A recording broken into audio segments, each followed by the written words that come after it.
Graça te dou, Senhor, por estar aqui na tua casa, ó Pai, para louvar e bendizer teu santo e bendito nome, Senhor. Peço, Senhor, nosso Deus, uma bênção especial para a recuperação de todos os enfermos, pela cirurgia da Creuza, pela cirurgia da Grazi, pela saúde da Jô, pela alta que o Fazan teve, Senhor nosso Deus, que não foi preciso mais fazer cirurgia, o médico deu alta para ele, então a gente só tem que agradecer todas essas bênçãos que Deus tem derramado sobre as nossas vidas. Agradecimento pela minha mãe, pela minha tia, que se recuperaram estão recuperando da dengue, mas embaixo do teu consolo está tudo bem, ó Pai. Peço, Senhor nosso Deus, que venha abençoar o culto hoje, que a palavra venha diretamente da boca da Miri, que venha satisfazer nossos corações, ó Pai. Te peço, Senhor nosso Deus, em teu nome, ó Pai. Amém. Vamos passar já para o estudo? Miriam, pode vir. De novo nós aqui, né?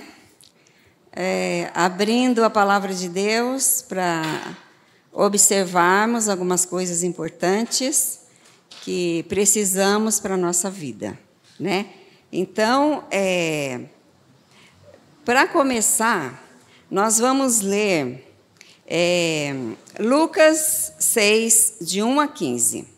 Então, ela vai colocar lá, como o texto é grande, então eu vou ler sozinha, tá bom? Porque vocês ficam cansadas, né?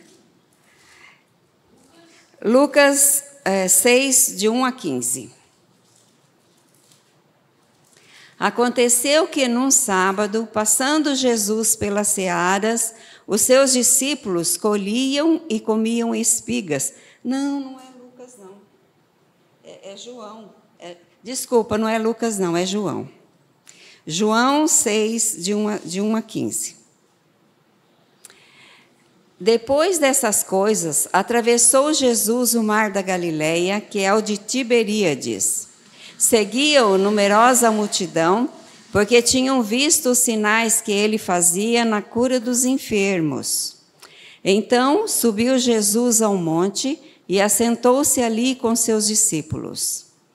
Ora, a Páscoa, festa dos judeus, estava próxima.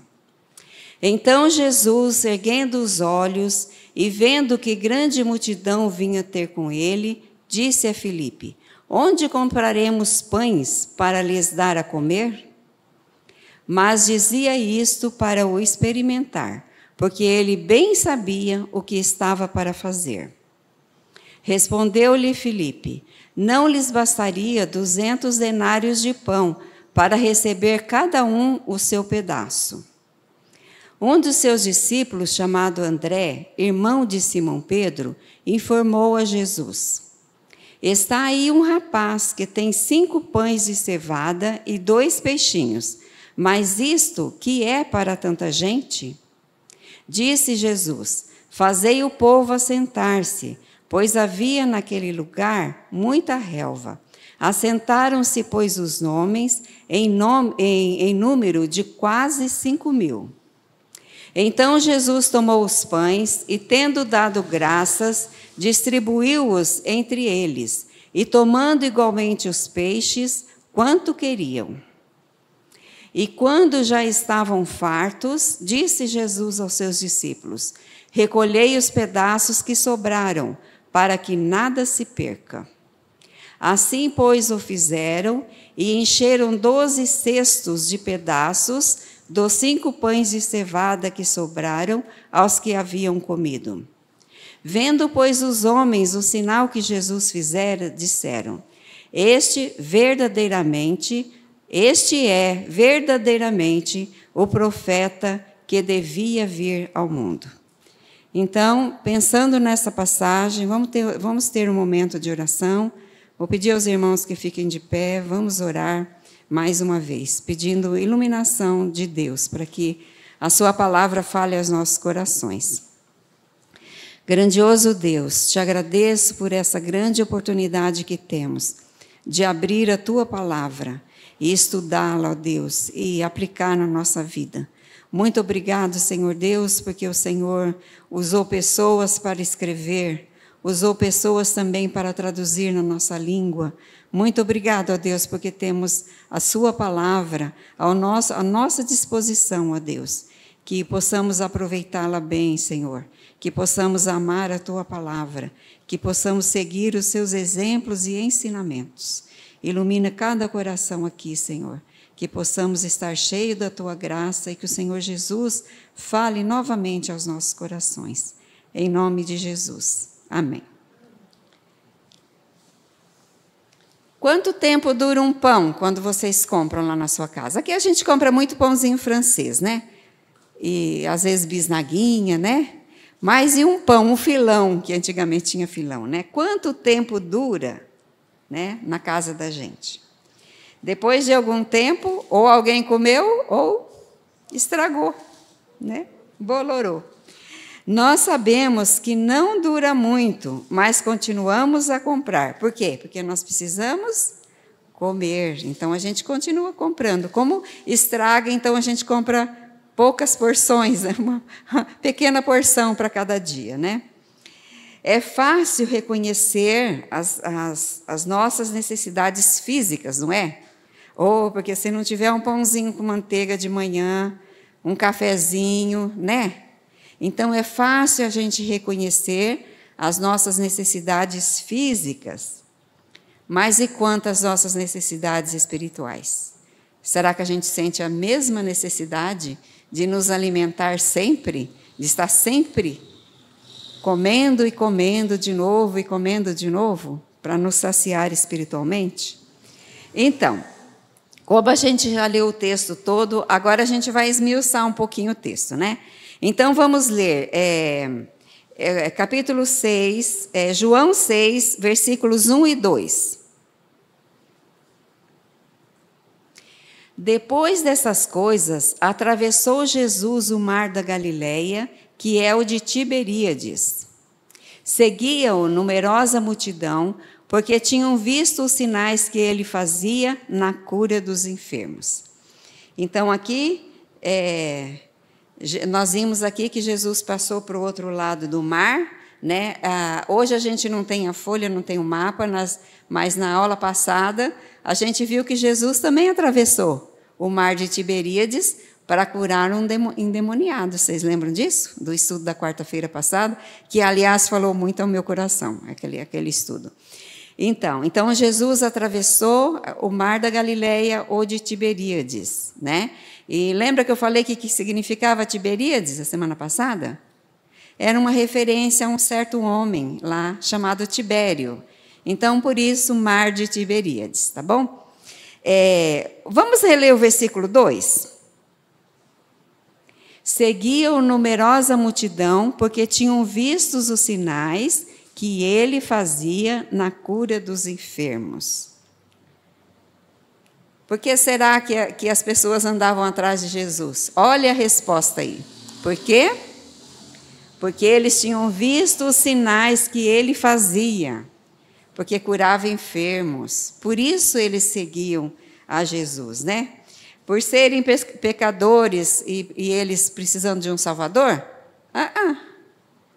Eles estavam atrás de curas, de milagres, né? De coisas boas para satisfazer os seus próprios corpos, né?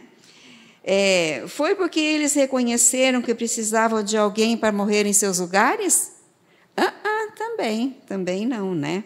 Estavam interessados em resolver seus problemas físicos e também benefícios materiais que ele poderia conceder.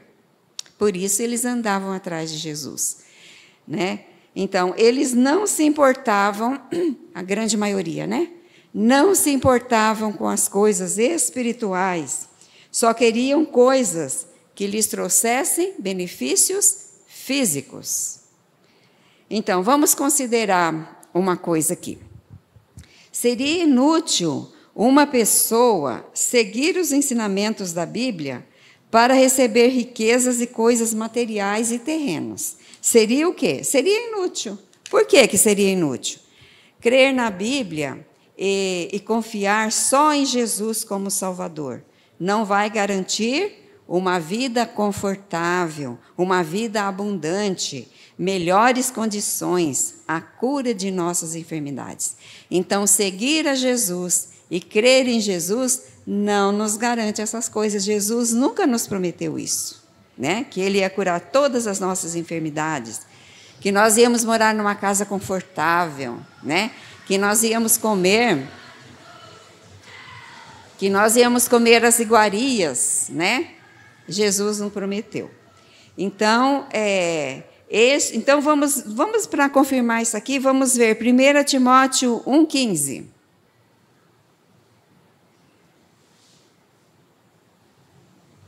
Fiel é a palavra e digna de toda aceitação, que Cristo Jesus veio ao mundo para salvar os pecadores, dos quais eu sou o principal.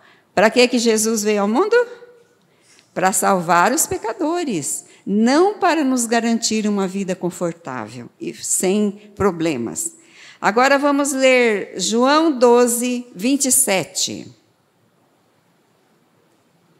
Agora essa nós vamos ler juntos, tá? Firma a voz aí, ó, fala alto. Agora está angustiada a minha alma, e que direi eu?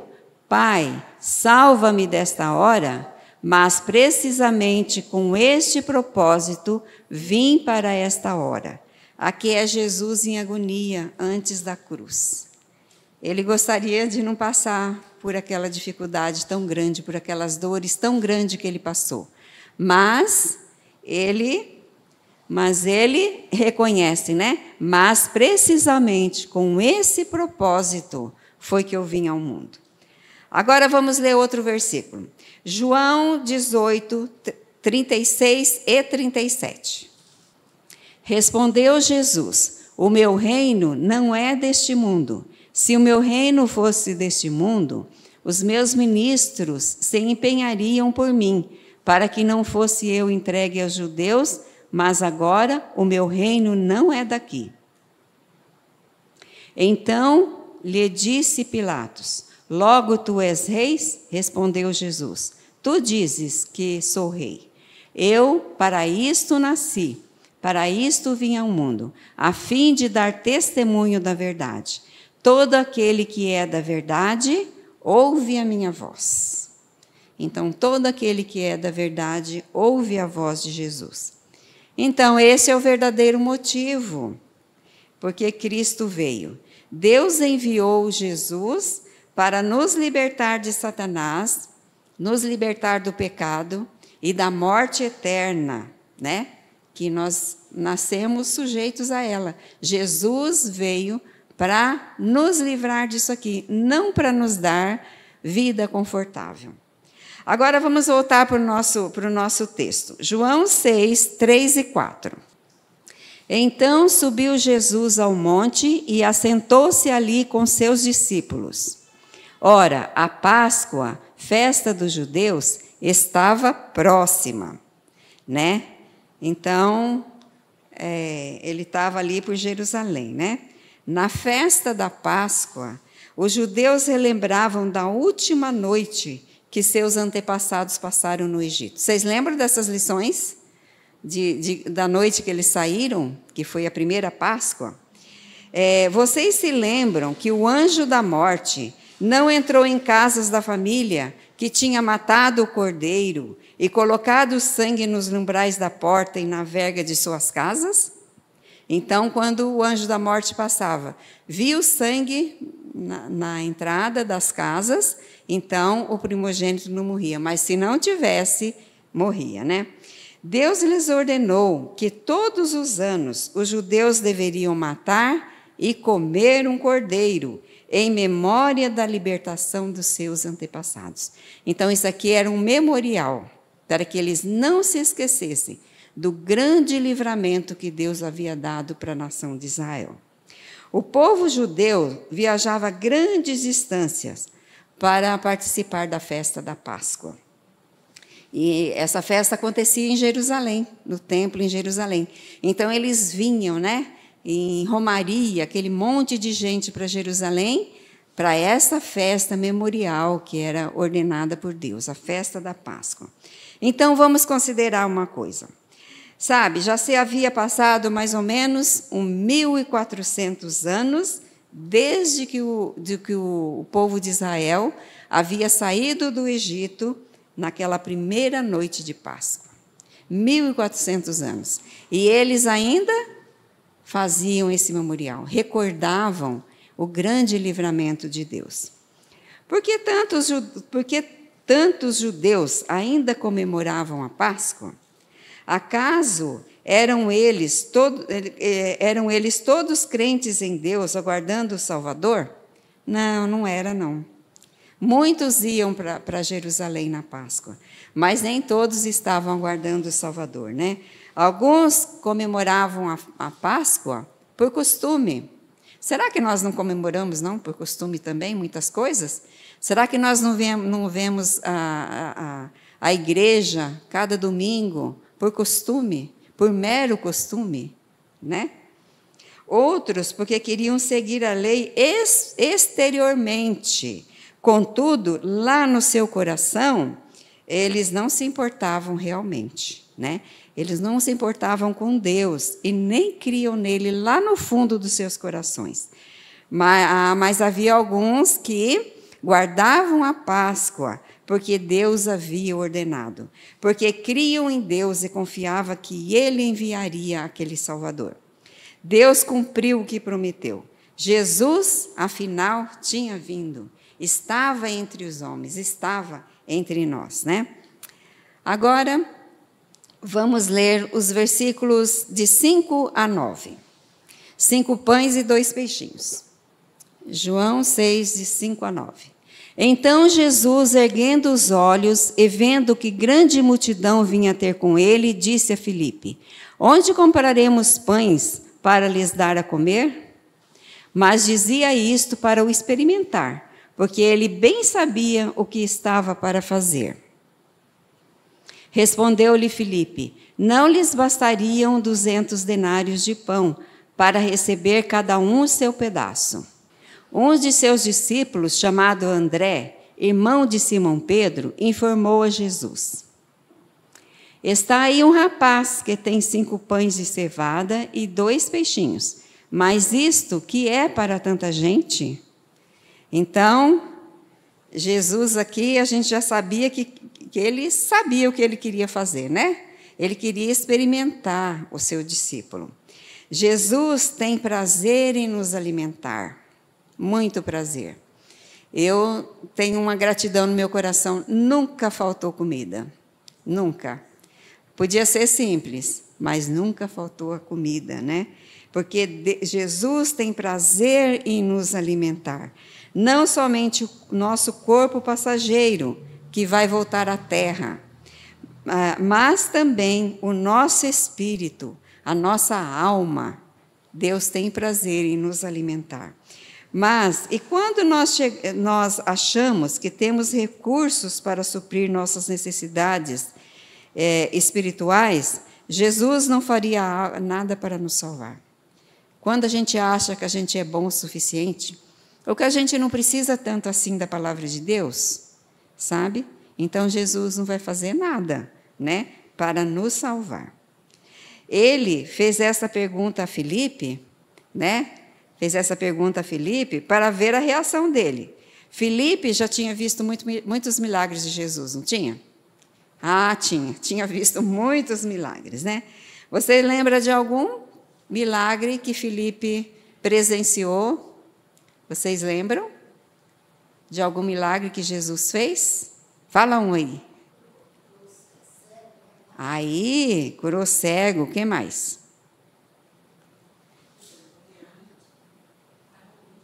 Paralítico, libertou endemoniado, né?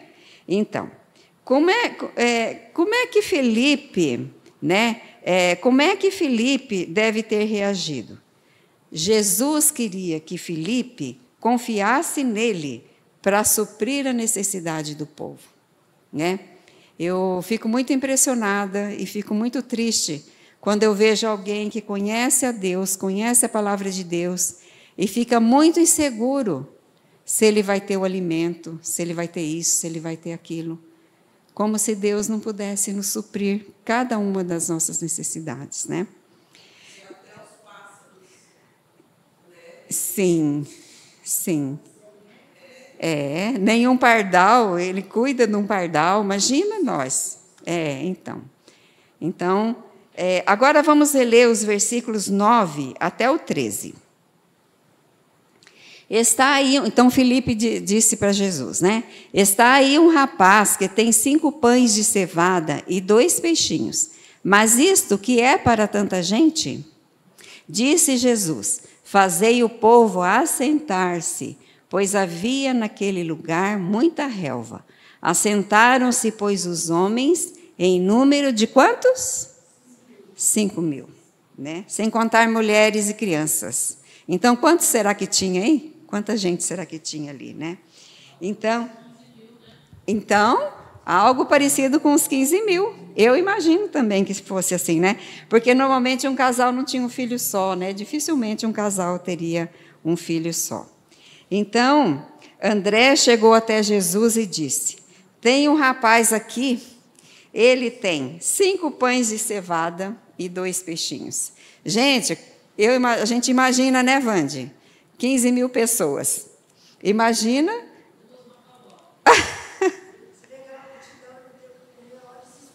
Então, né?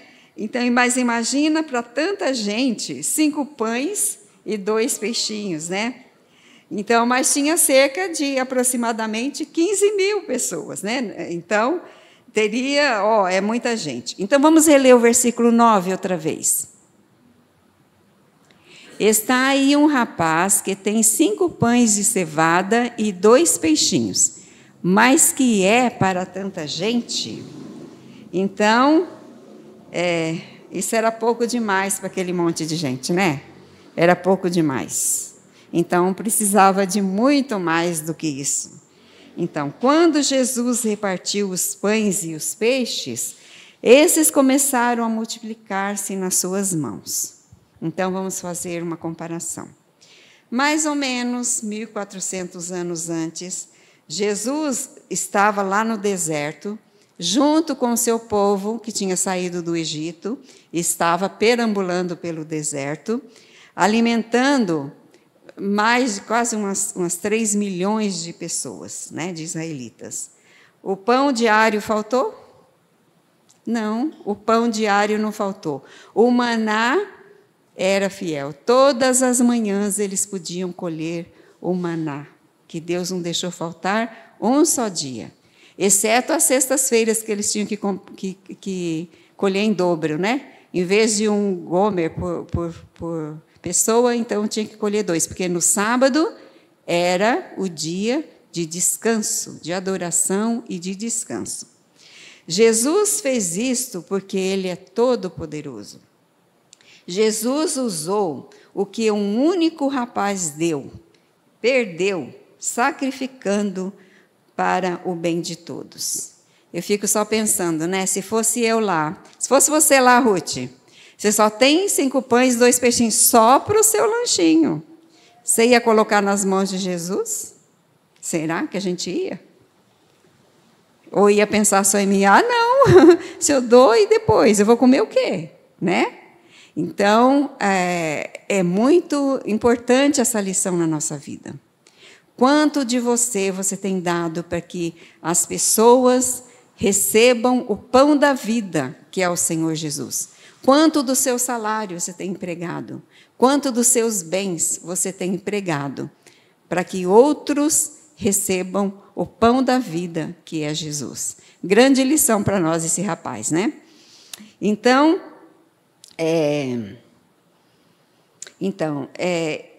ele usou o que um único rapaz deu. Parece que ele perdeu, não parece? Ah, eu perdi, né? Ah, mas tem tanta criança aí, se uma criança comer, eu aguento chegar em casa. Não foi assim, não, né? Ele deu porque ele confiou em Jesus, né? Então, ele perdeu a sua merenda para o bem de todos, daquela grande multidão que estava ali com Jesus. Ele colocou o que tinha nas mãos de Cristo. Quanto que nós temos colocado nas mãos de Cristo? Assim, muitos foram alimentados, renovaram suas forças para a caminhada, né, de volta para casa. Então, vamos pensar nisso. Quanto do meu eu tenho colocado, né, nas mãos de Cristo, para que Ele multiplique, para que outros recebam o pão da vida. Vamos fazer uma comparação. Da mesma forma, por um só sacrifício, muitas pessoas vão poder viver ter força para chegar no céu. Então, um único sacrifício. Ninguém tem força para chegar lá por si mesmo. Ou tem, ou a gente pode chegar no céu por nós mesmos. Não podemos, né? Mas, por causa do sacrifício de um, dando o que ele tinha para salvar os outros da fome espiritual, muitos vão poder entrar por aquele caminho estreito. Por causa do sacrifício de um. Por causa do sacrifício daquele rapaz lá, junto com Jesus. Ele deu o que ele tinha e Jesus pôde, através dele, alimentar tanta gente. E agora aqui também, né? Muito melhor ainda. Jesus, ele se deu para que nós possamos alcançar o caminho estreito e chegar até os céus. Por causa de um só homem, Adão, veio a nossa desgraça sobre a raça humana. Lembram disso? Por causa de Adão, nós vivemos essa desgraça, né?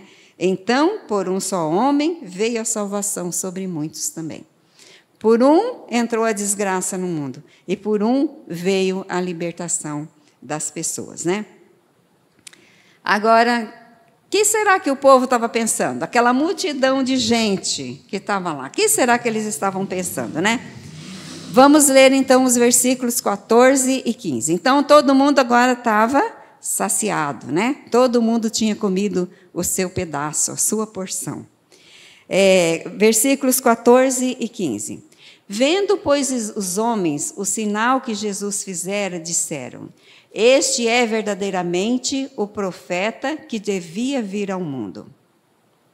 Sabendo, pois, Jesus que estavam para vir com o intuito de arrebatá-lo, para o proclamarem rei, retirou-se novamente sozinho para o monte. Então, qual era o plano do povo? Fazer Jesus rei.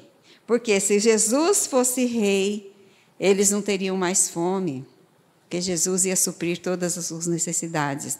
Não iam ter que pagar impostos para Roma, porque Jesus seria o rei deles, né? Então, o povo parecia pronto em concordar que Jesus deveria ser o Salvador prometido de Deus para salvar o mundo. No entanto, eles ainda não viam a necessidade que tinham de ser salvos por ele, do poder de Satanás, do pecado e da morte. Eles não viam essa necessidade. Eles viam só as suas necessidades físicas e temporais. Eles queriam que Jesus fosse seu rei só para que ele curasse as suas doenças, desse-lhe alimentos e os libertasse do poder dos romanos. Então, só para isso que eles queriam fazer Jesus rei, não como seu Salvador. Mas Jesus veio com esse propósito. Qual foi o propósito que a gente fez no começo da leitura? Né? Então, mas Jesus não veio com esse propósito para dar algo material ao homem. Ele veio com o propósito de resolver o problema muito mais sério, né? Que é a morte e separação espiritual de Deus, falta de alimento eterno, alimento espiritual, falta da água viva. Para isso que Cristo veio, não para nos dar o pão cotidiano, se bem que Ele tem prazer em nos dar. Eles simplesmente não entendiam que Jesus estava fazendo todos esses milagres e curas para mostrar que Ele é Deus, que Ele era o Cristo, o Messias prometido. Né? Então, agora nós vamos pular uma porção e vamos agora ler dos versículos 22 até o 26. João 6 mesmo, 22 a 26. No dia seguinte, a multidão que ficara do outro lado do mar notou que ali não havia senão um pequeno barco e que Jesus não embarcara nele com seus discípulos, tendo estes partido sós. Entretanto, outros barquinhos chegaram de Tiberíades, perto do lugar onde comeram um pão, tendo o Senhor dado graças. Quando, pois, viu a multidão que Jesus não estava ali, nem os seus discípulos, tomaram os barcos e partiram para Cafarnaum à sua procura. E, tendo-o encontrado no outro lado do mar, lhe perguntaram: Mestre, quando chegaste aqui? Respondeu-lhes Jesus: em verdade vos digo, vós me procurais, não porque vistes sinais, mas porque comestes dos pães e vos fartastes. Então, por isso, seguiam a Jesus, né? Jesus conhecia o que eles estavam pensando, a mente daquele povo, né? Ele sabia o real motivo porque eles buscavam a Jesus, né? Então, vamos considerar aqui, né? Jesus conhece cada um dos nossos pensamentos. Ele sabe se reconhecemos a necessidade de que Ele seja nosso Salvador. Nós precisamos ter essa necessidade de ter Jesus como nosso Salvador, primeiramente, antes dele suprir as nossas necessidades físicas, né?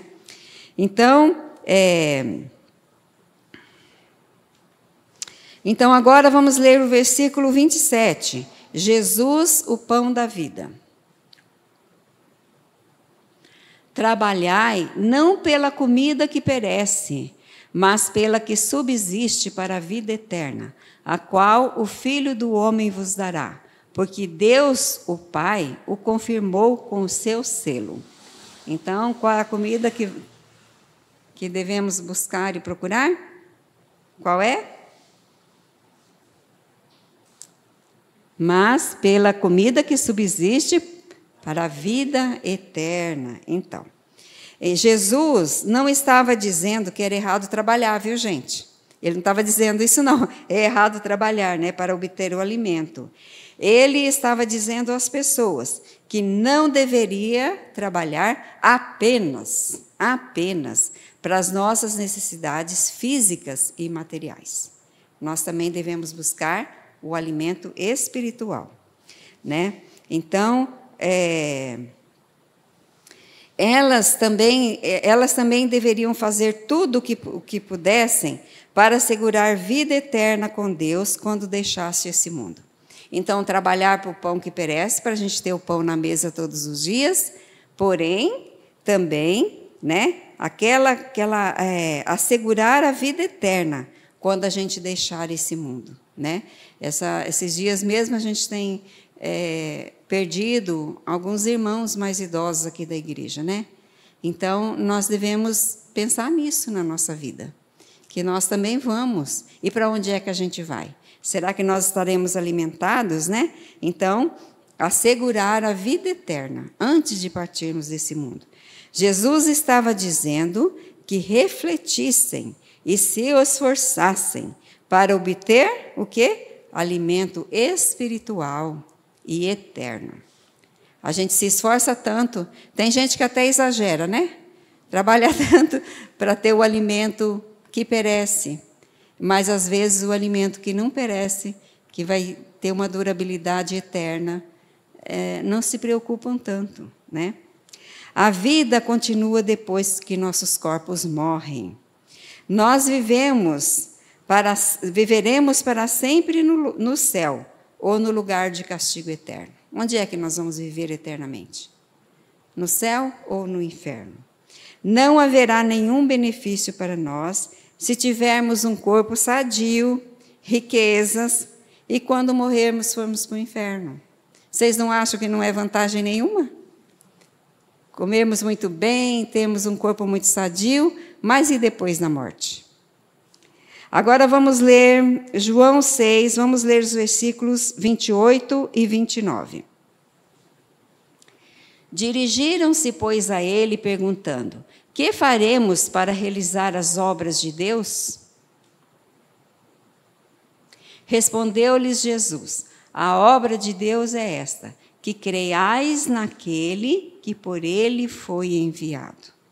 Então, Deus quer que deixemos de confiar em todas as outras coisas e confiemos apenas em Jesus como nosso Salvador. Crer de verdade, confiar nele para tudo na nossa vida. Agora vamos ler os versículos 30 e 31. Então lhe disseram eles: que sinal fazes para que o vejamos e creiamos em ti? Quais são os seus feitos? Nossos pais comeram maná no deserto, como está escrito: deu-lhes a comer pão do céu. Então aqui, né, o povo não cria em Jesus. Eles queriam ainda ver outros milagres. Aqueles que eles tinham visto não eram suficientes, eles queriam ver outros milagres, né? Conforme a leitura ali.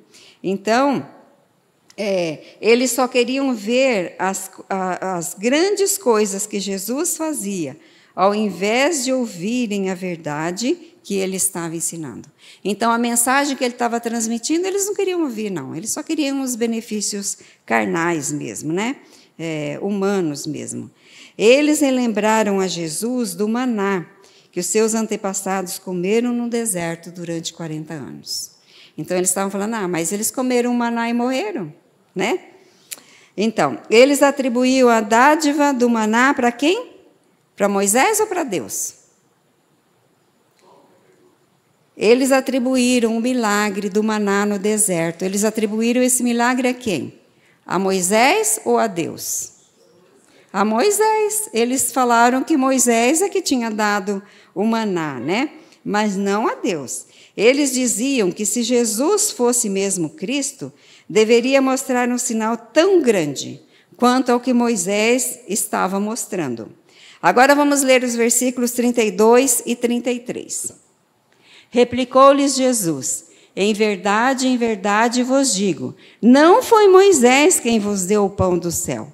O verdadeiro pão do céu é meu Pai quem vos dá. Então, eles estavam cometendo um equívoco, né? Achando que Moisés é que tinha dado o pão. Então, Jesus disse que foi o seu pai, não Moisés, que deu o maná para eles no deserto, durante 40 anos. Depois, Jesus lhes disse que, assim como seu pai dera o maná do céu para os israelitas não morrerem no deserto, agora sim ele estava dando o verdadeiro pão do céu. Porque aquele maná lá do deserto eles comeram e morreram. Mas o pão que o seu pai estava dando agora, né? Esse maná, né? Era o verdadeiro pão do céu. Se comessem desse pão do céu, eles nunca morreriam, né? Jesus é o pão que Deus deu, a fim de que o mundo não morra e seja separado dele para sempre. Então, agora vamos ler o versículo 34. Então lhe disseram: Senhor, dá-nos sempre desse pão. Né? Senhor, dá-nos sempre desse pão. Mas o povo ainda estava pensando em alimento para o corpo, assim como foi com os pães lá e o peixe, né? Com 5 pães e os 2 peixes. Eles estavam pensando só na comida, né? Agora o versículo 35. Declarou-lhes, pois, Jesus: eu sou o pão da vida. O que vem a mim jamais terá fome, e o que crê em mim jamais terá sede. Vamos ler de novo? Vamos ler junto comigo? Declarou-lhes, pois, Jesus: eu sou o pão da vida. O que vem a mim jamais terá fome, e o que crê em mim jamais terá sede. Então, Deus deu aos israelitas o maná do céu e a água da rocha para salvá-los da morte física no deserto. Deus enviou Jesus do céu ao mundo para salvar os pecadores da morte eterna. Então, o maná era a morte física. Jesus para livrar da morte eterna. Se uma pessoa recusar alimentar-se, vai morrer fisicamente, não vai? Eu quase morri, porque eu fiquei uns dias sem comer, né? Que eu não conseguia. Então, se alguém não se alimentar, vai morrer fisicamente, né? Porém,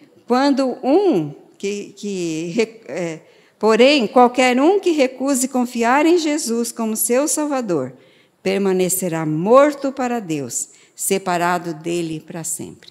Então, se recusar comer o pão da vida, que é Jesus, então vai morrer eternamente, né? Jesus satisfaz completamente aqueles que dependem dele. Uma belíssima passagem que eu acho, né, que eu descobri aqui, está no Salmo 107, 9, que diz: descedentou a alma sequiosa e fartou de bens a faminta. Então, eu vou ler de novo. Salmo 107, 9. Descedentou a alma sedenta e fartou de bens a alma faminta. Então, que fique essa mensagem nos nossos corações e que Deus nos abençoe. E que possamos estar sempre bem alimentados. O pão está à nossa disposição. O pão está à nossa disposição. Não faz sentido a gente morrer de fome. Amém.